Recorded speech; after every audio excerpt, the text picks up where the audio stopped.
By dawn, the city of Richmond felt cold in a way that went deeper than the weather. The streets were waking up, but for Ruth Miller, morning never brought comfort, only another reminder that she was still alive and still invisible. She sat against the cracked brick wall of an abandoned shop on Broad Street, her thin body wrapped in a sweater that had long forgotten its warmth. Beside her lay a torn cloth bag holding her entire world, a faded photograph, a spare sock, and a half-empty plastic bottle of water.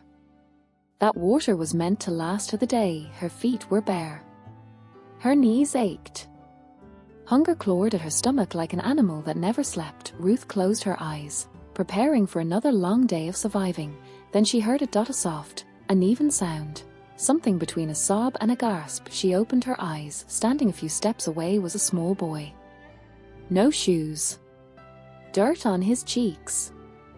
His clothes, once expensive, were now stained and torn. His chest rose and fell too quickly, as if he had forgotten how to breathe properly. Ruth pushed herself upright, her joints protesting. "Hey, sweetheart," as she called gently, afraid even her voice might scare him away. The boy froze. His wide eyes locked onto hers, filled with fear and exhaustion.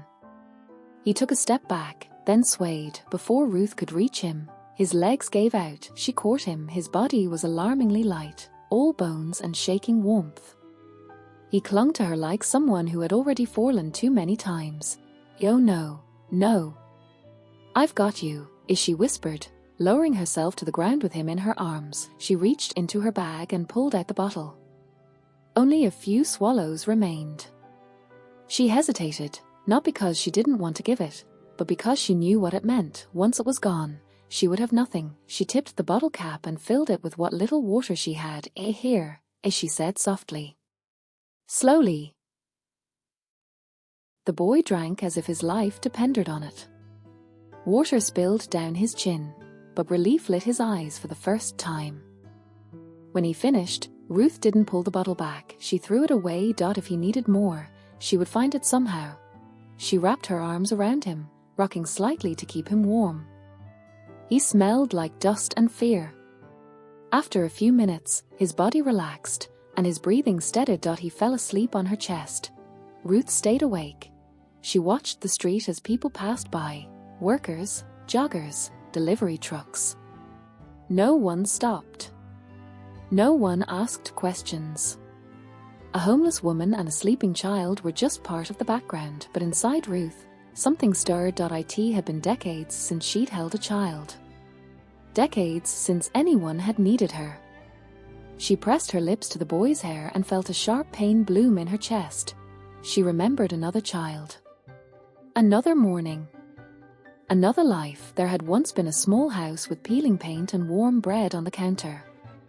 A husband who kissed her forehead before work. A daughter who called her a mummy with sticky fingers and bright laughter. That life had vanished in a single year. Death. Illness. Loss. The streets became her home after that. Now, fate had placed another child in her arms. Ruth didn't know his name. She didn't know where he came from. She didn't know that while he slept, the most powerful man in the state was tearing his world apart trying to find him. All she knew was this: for as long as she could breathe, this child would not be alone. She pulled him closer, shielding him from the wind. "I'm here," she whispered. "Even if I have nothing, I'll protect you." The boy stirred slightly, murmuring something she couldn't understand. Ruth smiled through tears. She had lost everything once, but maybe, just maybe, life wasn't finished with her yet. Ruth had no idea that this small act of kindness would pull her into a world of power, secrets, and danger, or that the child sleeping in her arms would soon force the past to collide violently with the present. Miles away from Broad Street, the city looked very different. Glass towers reflected the morning sun. Guards stood at iron gates. Inside one of the largest houses in the state, panic spread through marble halls like a fire no one could put out. Jonathan Hale had never felt powerless in his life. Until that morning. He stood in his private office, phone pressed to his ear, knuckles white. The man on the other end spoke quickly, nervously. "We've searched the house, the grounds, the staff quarters. He's not there." Jonathan closed his eyes. How does a child disappear from a guarded estate? He asked calmly, but the calm was false. Beneath it lived rage. His grandson was gone. 8-year-old Daniel Hale had vanished sometime during the night. No alarms were triggered. No cameras showed anything unusual.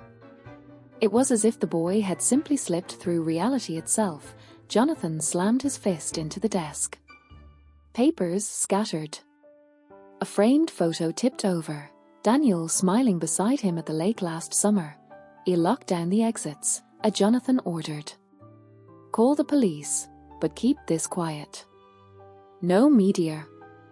Not yet. He ended the call and stared at his reflection in the dark glass window. For the first time, his power meant nothing. Daniel wasn't just his grandson. He was the last piece of Jonathan's son, killed in a car crash 3 years earlier. Daniel's mother had spiraled afterward, addiction swallowing her whole. Jonathan had taken custody to protect the family name. Protection, however, came at a cost. Daniel lived surrounded by luxury, but never warmth. He had tutors, nannies, guards. But he had no bedtime stories. No hugs that lasted longer than a second. No one who asked how he felt, only how he behaved. The night before his disappearance, Daniel had overheard shouting. His grandfather arguing with lawyers in the study. She's demanding access again, one of them said. The court may listen this time. Jonathan's voice had gone cold. She lost that right the day she chose drugs over her child. Daniel sat on the staircase, clutching his knees. He didn't feel protected. He felt trapped. Later that night, unable to sleep, he packed a small backpack, water, crackers, and the one thing he valued most, a photo of his father smiling at him on a swing. The security gate had been left open by mistake.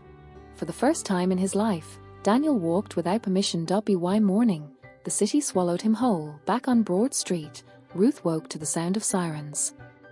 The boy stirred in her arms, frightened by the noise. She stroked his hair gently until his breathing slowed. You're safe, she whispered, though she wasn't sure it was true. He looked up at her. Are they looking for me? Her heart skipped. Who? She asked carefully. My grandfather, the boy said quietly. He gets angry when I leave. That single sentence told her everything. Ruth had lived long enough to recognize fear disguised as obedience. What's your name, sweetheart? Daniel. She nodded. I'm Ruth. He hesitated, then asked, Can I stay with you, just for today? She looked at the empty bottle. Her bare feet. The street that had taken everything from her. Yes, she said without hesitation. You can stay. They moved carefully, avoiding busy roads.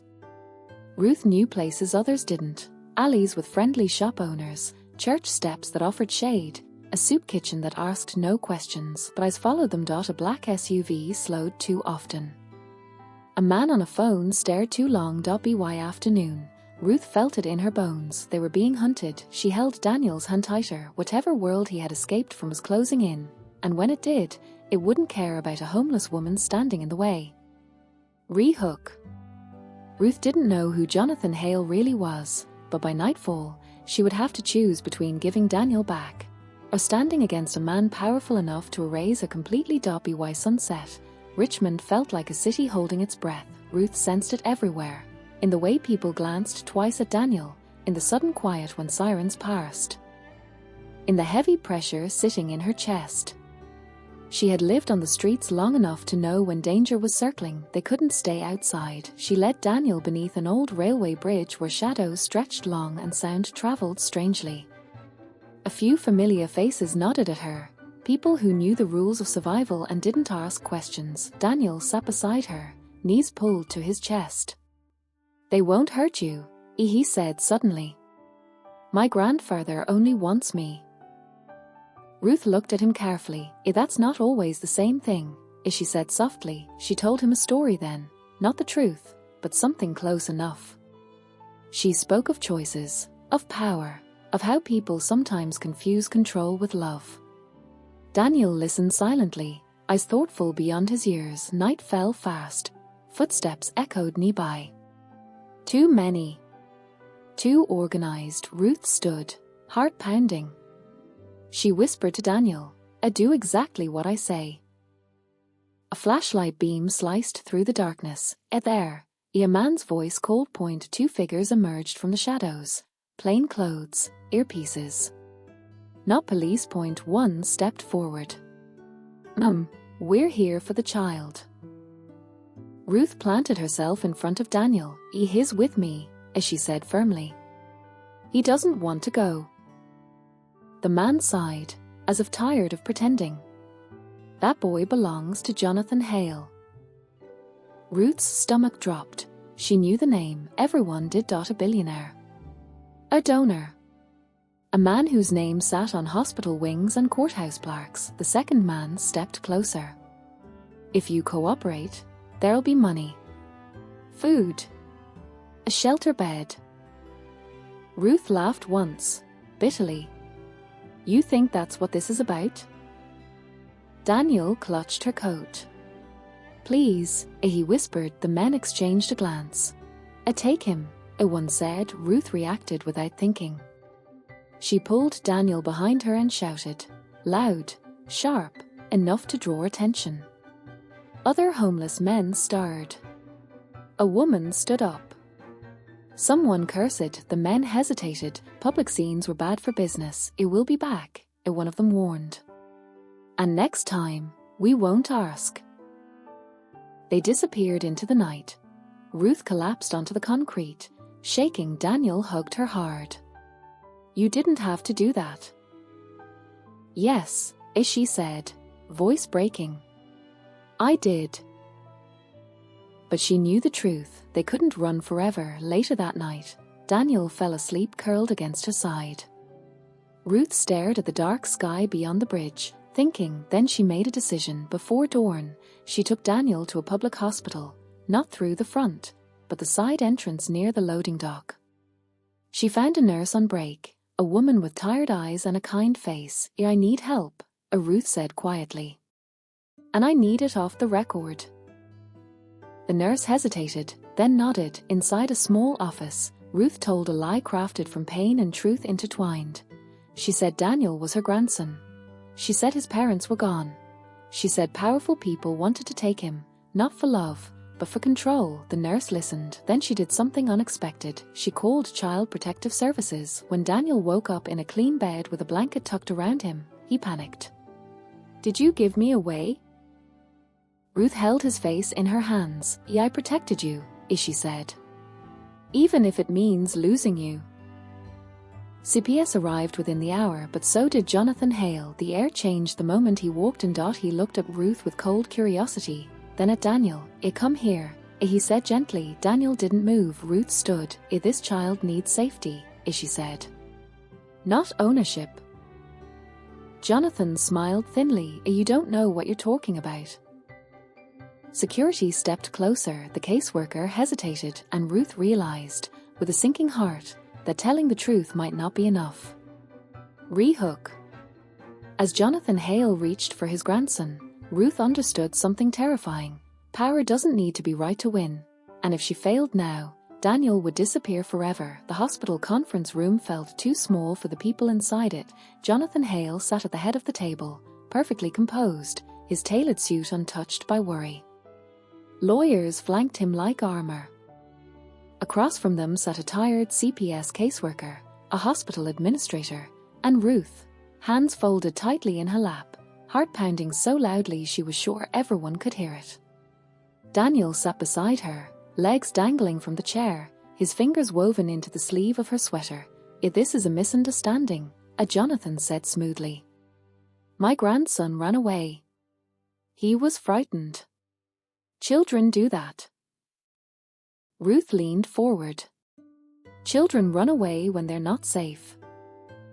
Jonathan's eyes flicked to her, sharp and dismissive. "And who are you?" "She's the one who kept me," Daniel said before Ruth could answer. She didn't yell. She didn't lock doors. A lawyer cleared his throat.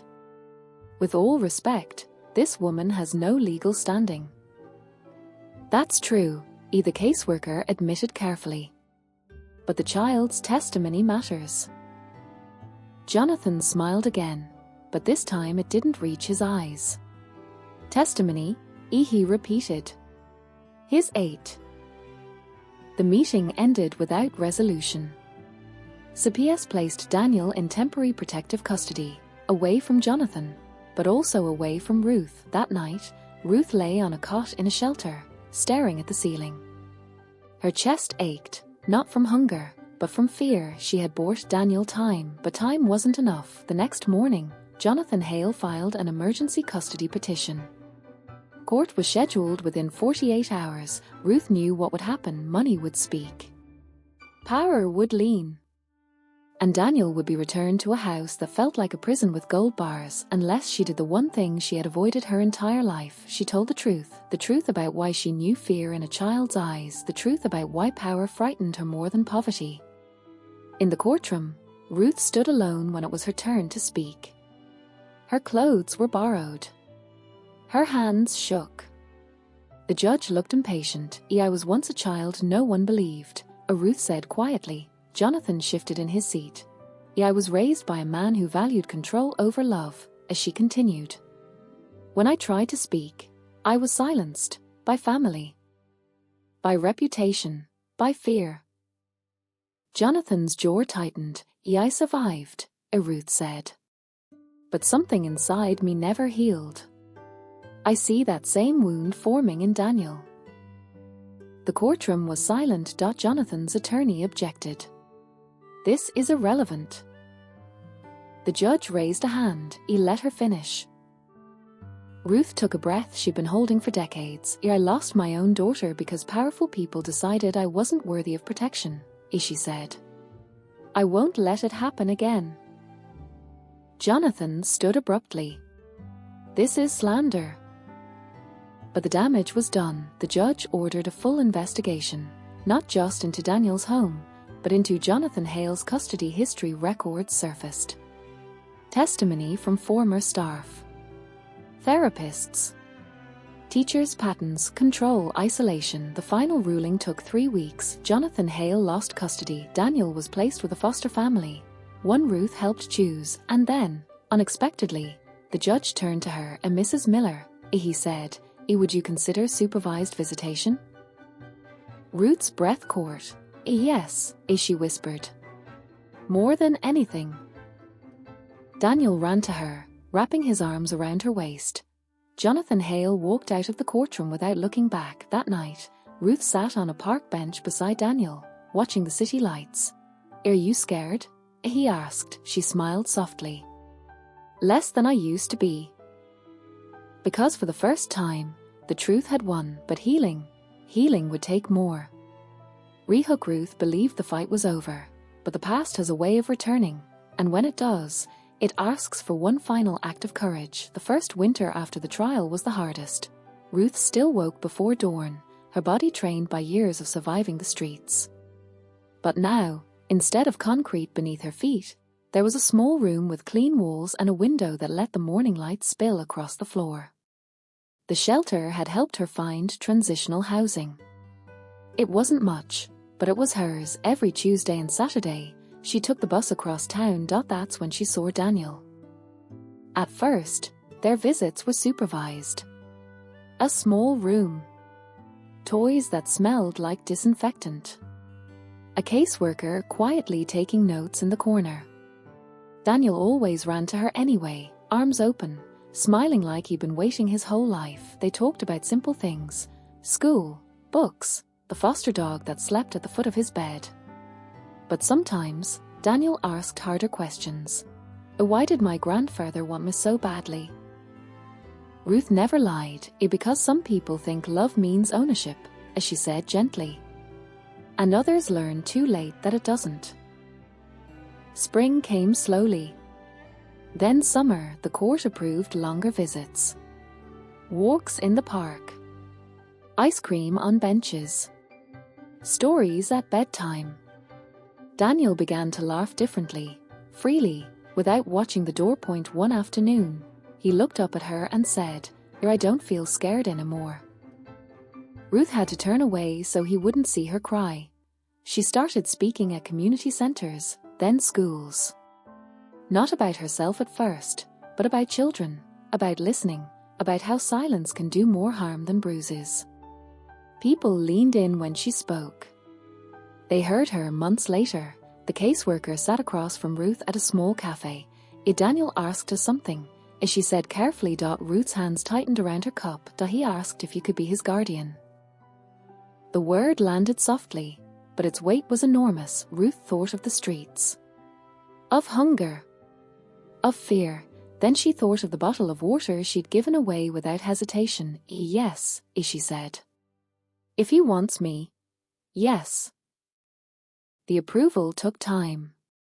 Paperwork, home inspections, therapy sessions. But in the end, the answer was yes. The day Daniel came home, Ruth made soup from a recipe she barely remembered, one her own mother used to make. Daniel helped chop vegetables, proud and serious. That night, he fell asleep on the couch with his head on her lap. Ruth stroked his hair, listening to his steady breathing. She had nothing once. Now she had purpose. Years passed. Daniel grew taller, stronger, kinder. Ruth grew older, but lighter. On his high school graduation day, Daniel hugged her tightly and whispered, "You saved my life." She shook her head. "No," she said. "You gave mine back." As the sun set, Ruth sat alone on the porch, thinking about how one small act, one shared bottle of water, had changed everything. Kindness doesn't announce itself. It just moves quietly through the world, waiting for someone brave enough to pass it on. Final rehook: if this story proves anything, it's this: the smallest act of compassion can break the strongest chains, and the people the world overlooks often carry the greatest power to change it.